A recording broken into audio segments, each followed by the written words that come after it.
یہ ہیں جی خابر ملک صاحب تاج پورہ لاہور سے. یہ ہمارے جو کیمرہ آپریٹر ہیں یہ ان کے ہم نام ہیں. سوال ہے کیا 11 جماعتیں مل کے بھی عمران خان اور تحریک انصاف کے جلسوں کا ریکارڈ توڑ سکتی ہیں؟ تو بھائی میرے عمران خان کو تو چھوڑیں، وہ تو آج کی ریالٹی ہے.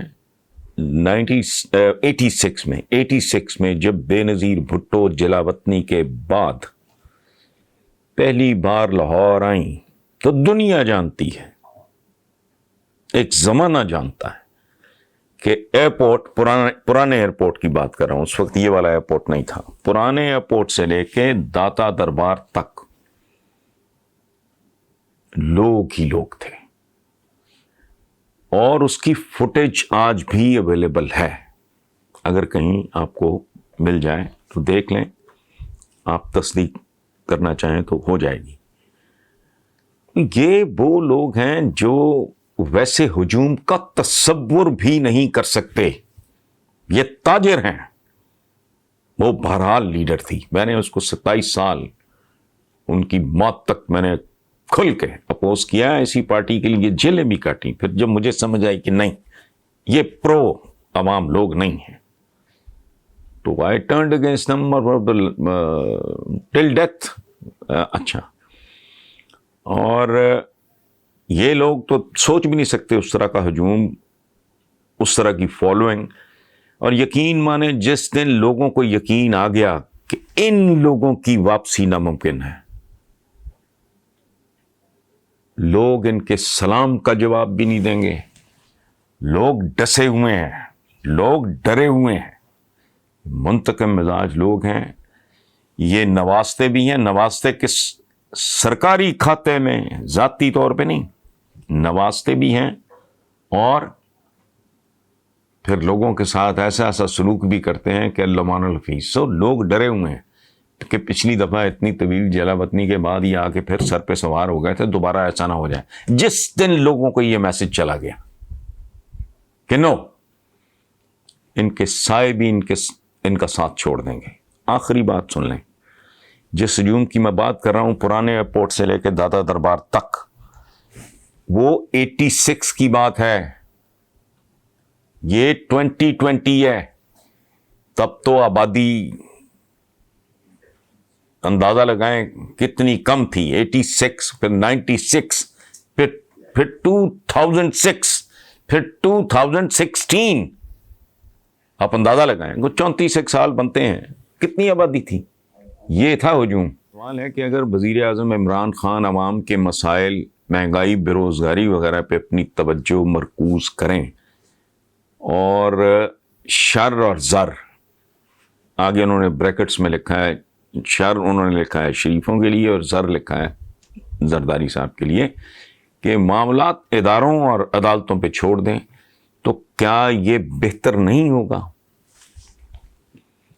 بڑی پتہ کی بات کی ہے آپ نے شمشیر خان صاحب. ڈیفینیٹلی آپ کی بات 100% درست ہے، لیکن اس میں ایک تھوڑا سا مسئلہ ہے. It is for the government, it is for Imran Khan and his PTI to think about it.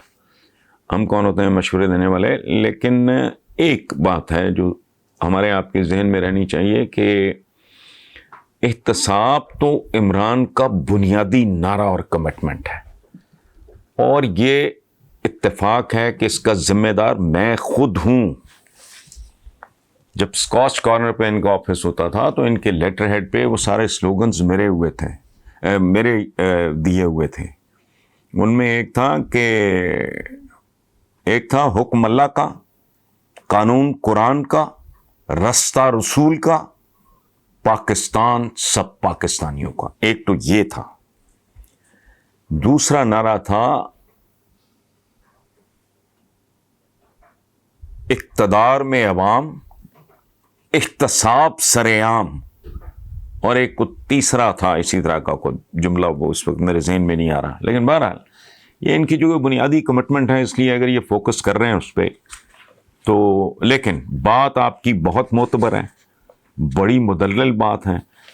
یا یہ ہو سکتا ہے، میں اپنی طرف سے ایڈ کر رہا ہوں، ان کے لیے نہیں ایڈ کر رہا، میں آپ کے لیے ایڈ کر رہا ہوں کہ بلینڈ کر لیں، فوکس زیادہ رکھیں اس پہ، اپنا یہ جو امیجیٹ لوگوں کا جو ان کو ریلیف دینے کے لیے مہنگائی ہے، یہ بے روزگاری وغیرہ، مین فوکس اس پہ ہو، باقی جو ہیں معاملات وہ اس پہ فوکس رکھیں، لیکن نہیں، بنیادی بات میں آپ سے ایگری کرتا ہوں۔ السلام علیکم ویورز، یہ ہیں ماہرہ فراز کراچی سے۔ سوال ان کا یہ ہے کہ مریم نواز کی مزار قائد پہ حاضری اور قائد ملت زندہ باد کے نعرے کیا ان چھوٹی چھوٹی باتوں سے بے خبر، لاعلم اور ناواقف یہ لوگ پاکستانیوں کے لیڈر کہلانے کے مستحق ہیں؟ ماہرہ بیٹا، میں سب سے پہلے تو میں آپ کا شکریہ ادا کرتا ہوں کہ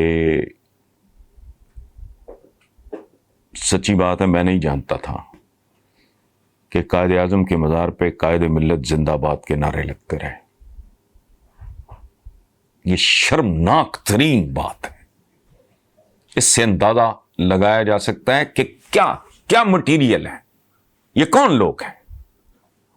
میں ٹی وی چونکہ بہت کم دیکھتا ہوں، اور خاص طور پہ میری پچھلے دنوں پہلے لیفٹ آئی کی ایک سرجری ہوئی، پھر رائٹ آئی کی ایک سرجری ہوئی، تو آئی اوائڈ دیٹ، دیکھتا ہوں لیکن نہ ہونے کے برابر۔ تو میں نے اخباروں میں پڑھا، اس میں میں نے کہیں یہ بات نہیں پڑھی، اور آپ نے ان کی جہالت کا پول کھول دیا، اور میں ایک بات پھر آپ کا شکریہ ادا کرتا ہوں ماہرہ کہ آپ نے میرے بھی علم میں اضافہ کیا۔ Thank you very much. اس سے زیادہ نہ آپ سوال کر سکتی تھیں، نہ میں جواب دے سکتا ہوں۔